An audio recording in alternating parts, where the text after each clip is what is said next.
Like, comment, and subscribe if you end up enjoying this video, but for today's video, we're going to be talking about the meta for patch 8.11, especially from the AD carry role. Really quickly before we get into that, I'm going to go over the item changes in case you still really haven't heard about the item changes that are coming to the class, the new items, and the changes to items that already exist. So first and foremost, Infinity Edge. It now gives attack damage, a lot of attack damage, because it builds out of 2 BF swords only. And now doubles the crit chance built from other items, but no longer has crit in it at all whatsoever. So it's no longer an item you're probably going to want to rush ever again, unless you just really want maybe all of that AD specifically, because you're like Draven or something with the way his axes work on his Q when it gives you the extra damage. But beyond that, it's not a first item anymore, because you want to build other crit items to be able to double that chance. This item is still probably more edgier than Shadow the Hedgehog. Moving on then, of course, then what do you want to probably build first? That answer to that is probably then Zeile items. Zeile items now have their cost increased at long last like top laners wanted. Are they happy now? Probably not. But with that said, Zeile item cost is being increased from 1300 gold up from 1200 gold, and Zeile items for the most part now cost 2900 gold up from 2600 gold, except for Phantom Dancer, its cost is only going up to 2800 gold. It was kind of the worst Zeile item on live, so they're not maybe, getting it up too much yet. We'll see how this works after the changes settle. Zeile by itself, by the way, is having its crit decrease from 20% crit chance to 15% crit chance, and as such, you want to complete a whole Zeile item probably before building Infinity Edge to really make use of Infinity Edge's new passive. Storm Razors is being thought of as possibly a replacement to those people that want to build something like Infinity Edge as a first item.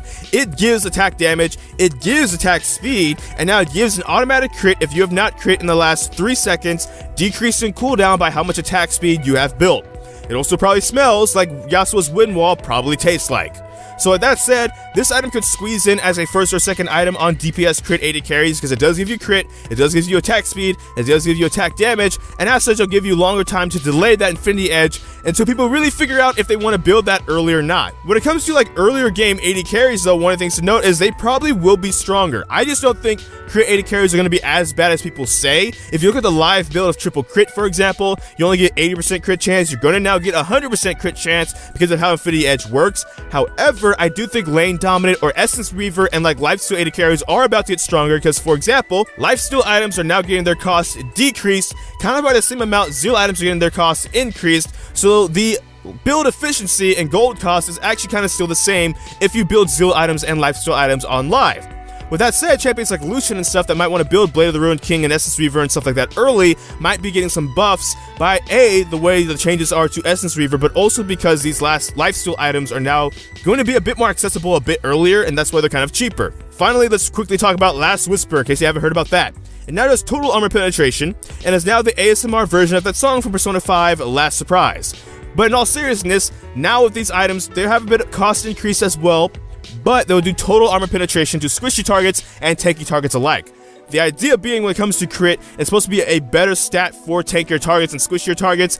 I've been outspoken that I kind of disagree with this logic in terms of the late game. I think if you're a mage, a high damage mage, an assassin in their power spike, or an AD carry full build with crit, you should blow up targets relatively easily in the late game. I think that's kind of what a damage role should do. But with that said, my opinion out of it, those are the changes to the major items. Now let's talk about the meta a little bit, because fighters aren't quite back just yet. The fighter item changes, both the new items and the tweaks to existing items, aren't until patch 8.12.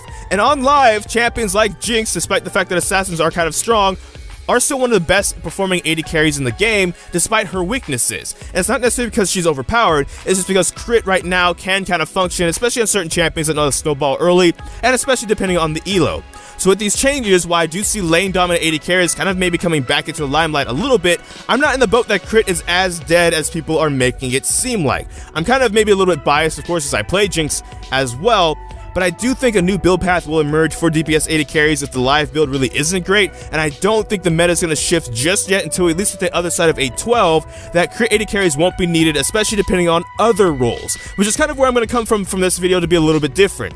We might still see things like tanks or whatnot from other roles that might still dictate you still want to play DPS AD carries to some extent, at least in patch 8.11 specifically. Once we get to 8.12 and stuff, the patch and the meta will probably still change a couple things, but I don't think the AD carry changes by themselves will make certain champions weak. I do think the tier list, if you will change some of those, lane dominant and lane bullet AD carries will come up, and as such, crit AD carries will go down. but I don't think they're going down into the gutter, I guess is what I'm saying. So if your bread and butter is create AD carries right now, you main one, or you're just good with those because your games tend to go late, I think even in this patch, you'll still be able to survive and do really well and just make it to that point in the game still. I'm kind of doing a little bit different than Redmercy did. Redmercy kind of already made his video this morning while I was making my video, so I'm kind of mentioning him so I can put him in the tags, reviews, and CEO and stuff like that as well. Maybe put him in the thumbnail, but that's all for this video. In the comment section down below, we now all know of the item changes that are coming, so let's talk about those item changes. What do you think AD carries will be strong? Which ones did you think will be weaker? Which ones do you think will be maybe weaker but not necessarily terrible, and as such, under the radar, still very good? And which ones do you think will be ban-worthy? But that's all for this video. So feel free to like, comment, and subscribe. I don't know which video will be next, because I could have a lot of kinks. So until next time, take care. GG, get jinxed. Thank you for watching.